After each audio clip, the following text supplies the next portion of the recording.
Morning everybody, it's Phil here from Telford Koi Pond, Even. Saturday morning, sun was out and the sky was blue. It's going a bit overcast now, but it's forecast dry all day, even though it's a bit cloudy up there. So as most of you will be doing, I'm going to spend a bit of time in the garden basically, but before I start fettling, I thought I'd show you where we are with the filter house. Would just mention I've been out here about 5 minutes, and in that time I've already managed to soak me kegs, but it's not too bad because I've got my all-terrain Crocs on, so I don't need to worry about slipping anywhere. But anyway, come and have a look at the shed. I think the last update we painted all the outside, so this update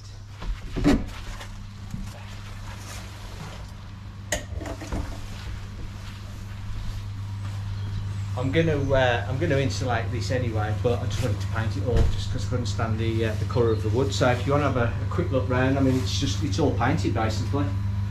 So it's sealed if nothing else. I've also gone round it with silicone and sealed all the joints and everything. So I'm not in any great rush, if I'm really honest, to fill all the voids with polystyrene, because I think we're coming out of the winter now, so you know, it'll last me now.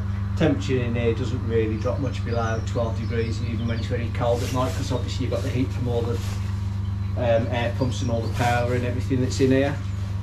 Got the lights set up, so obviously I will put the light switch on here, but don't look up at that, you'll go blind. But there is a light in here. It's probably flashing on the camera now. But yeah, that's where we are. As I say, sealed everything, got everything ready to fill up with polystyrene. Still need to bead the windows, and that's about it basically. And then I'm going to redo all the wiring in here to make it tidier. Now I haven't got to worry about keeping everything at low level, and that's where we are. So yeah, really pleased with the shed. You can't really see the pond at the minute, but obviously that's my view out to the pond when I'm messing in here, once all the covers are on. So while we're here, we might as well go and have a look at the fish. So I'll cut off now and then we'll meet you back at the pond. So I'm not taking all the pond covers off, I'm literally just taking them off so I can do a bit of hoovering. I've noticed there's some gunk up there. But obviously as soon as you take the covers off, the fish come to the surface and want to know what's going on. Apologies for the glare, but I haven't put the cover back on since we had it all taken off with the wind.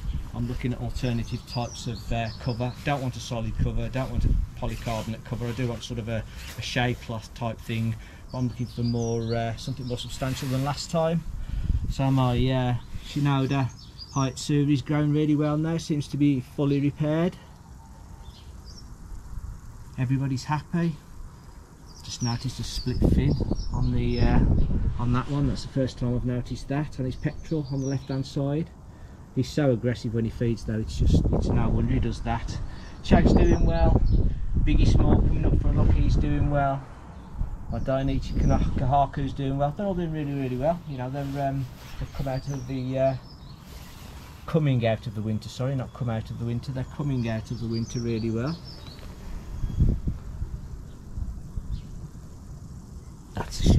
heel. So yeah, I'm just going to, I've got the pond back out. Sorry about the noise of the wind, if you can hear the wind. I've got the pan back out, just going to go a very, very light pond back. Don't kill myself in the process. So I'll snap back to you in a bit once all that's done. So we're back again, folks. Still Saturday morning, still tinkering in the garden. I've done the pond hoover. There was really virtually nothing. It was just seemed to be collecting up this one side, particularly up that corner.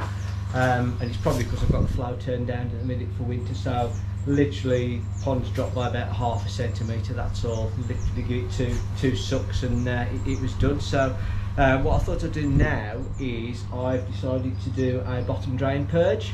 So normally do one of these sort of every 3 months or every 6 months, depending on how the weather's been. But it's sort of getting start of the season now. Because I had a bit of build up in the pond, I thought I'd just flush the drains through and see what comes out.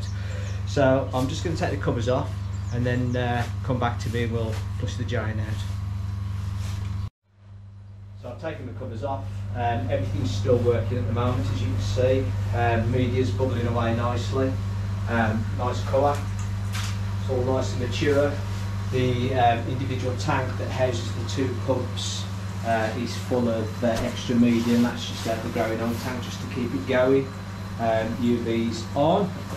That'll be one of the jobs in the next few weeks before the pond starts, to put the new UV in there for the new season. But yeah, this is it at the minute. So as I say, I'm going to do a bottom drain purge. So let's hope this all goes to plan. So first things first, I'm going to turn the air source heat pump off, because obviously as soon as it stops getting water pumped through, it will register an error. So let's turn that off. Obviously I've got to isolate the water coming into the drum. So I'll turn the skimmer off first, and then I'll turn the main drain off. The first time I did this, I literally just twisted the drain off, and all of a sudden you just get a huge fountain come up through the standpipe. So obviously, lesson learned there, people. I'm just going to throw this off. I don't know whether you can see it now, but you can see the water start rising and going out of the overflow as soon as I turn it off. So obviously I don't want it to come over the top of that pipe. It's only because the water pressure is changing. That should be about it. Right, so there's no water going into the filter now, it's isolated. So what you will see is, because the pumps are still on, you'll see the water going down in the tanks, because obviously it's pumping out of here and pumping into the pond. So I'll turn the pumps off. And obviously I need to isolate these so the water doesn't come back up there. And the water you can hear in there is just the difference in the pond now. It's not going through the filters. So I need to open this slide valve down here.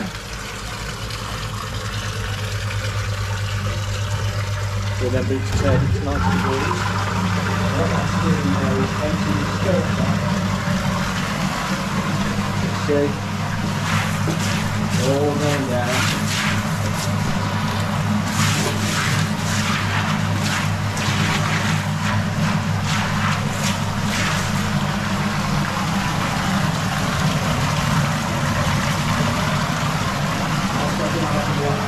Here. Now, this is where I could actually fall face first into the filter, because if you followed my filter build, sorry about the noise, if you followed my filter build, you'll realise this is actually on the wrong side. This should have been out the other side, and this should have been the other way around. Because of the problems we had with the ground, I had to build it this way around. So the downside for me is that the valve I need to open to clear this tank is on the other side.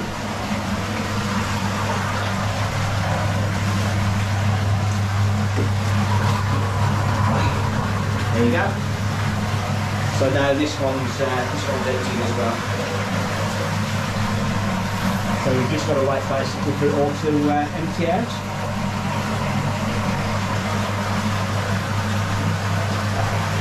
I don't want to turn the air up in there.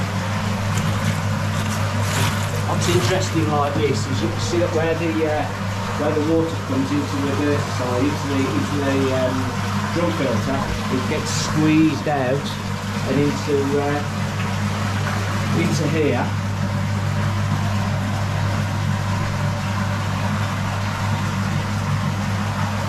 And then obviously these, the water goes through these tubes and into the next one, and that's what sort of obviously stops all the leading going into the end chamber. But when you empty these, you realise how much water they actually contain. It's mind blowing really. But it's still empty now. What I am going to do, I'm just going to rotate the drum a little bit to take one of these heavy stick. Take one of these out so you can actually see the water coming in. It's very, very easy to take out. Put some outside on it. And you can see in there, obviously not with my head in the way, but that's where the dirty water comes into the drum, and then obviously it gets squeezed goes in the filter plate. So I'm going to shut this off now.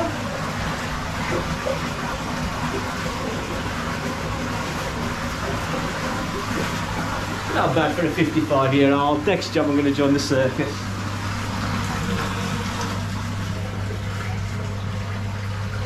So that's it. So basically these are empty.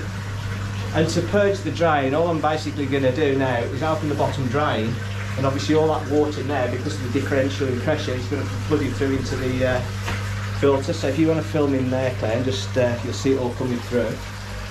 Soft side. So I'm just going to open this wide now in one fell swoop. Boom. There we go. So the water, any track that's in the bottom drain, will be flying through into there. I don't know how well you're seeing this,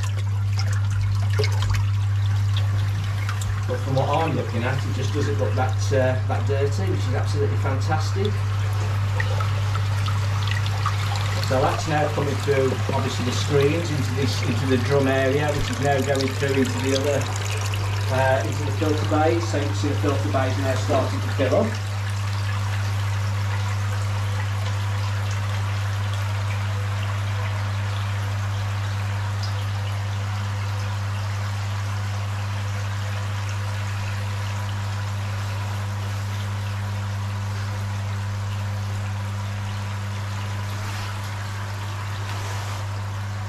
I mean, you can see one or two bits floating around, but really there's just nothing, you know, there are some fines and bits and pieces coming out of the bottom drain. It just shows how well the bottom drain is working, really. So you can see, look, there you go.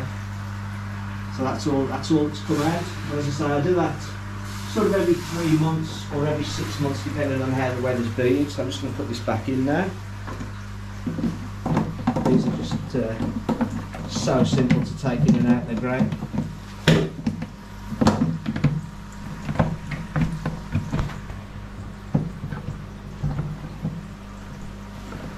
So we've got little legs on the bottom to hold them in and legs on the top. And that's basically it. So I'm going to turn the skimmer line back on as well.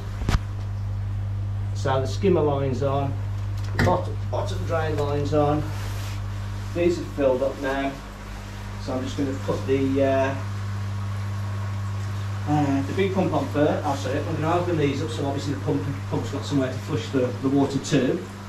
Otherwise there'll be a horrendous amount of back pressure on the pumps. So all the gates, everything's open now. The water's static, everything's at the same level. So I'm just going to turn this the big pump on. And then what you will see is the water level start dropping in the tanks again until it gets its equilibrium.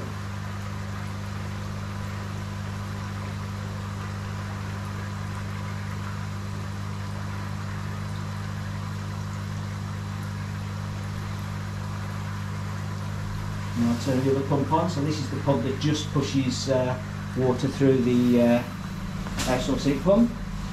So this is the big line basically that comes through the UV from the bottom, the 18,000 litre an hour. That's the small line that comes from the 12,000 litres an hour straight out to the heat pump and into the back of the pond, and it's a sort of mid-water return.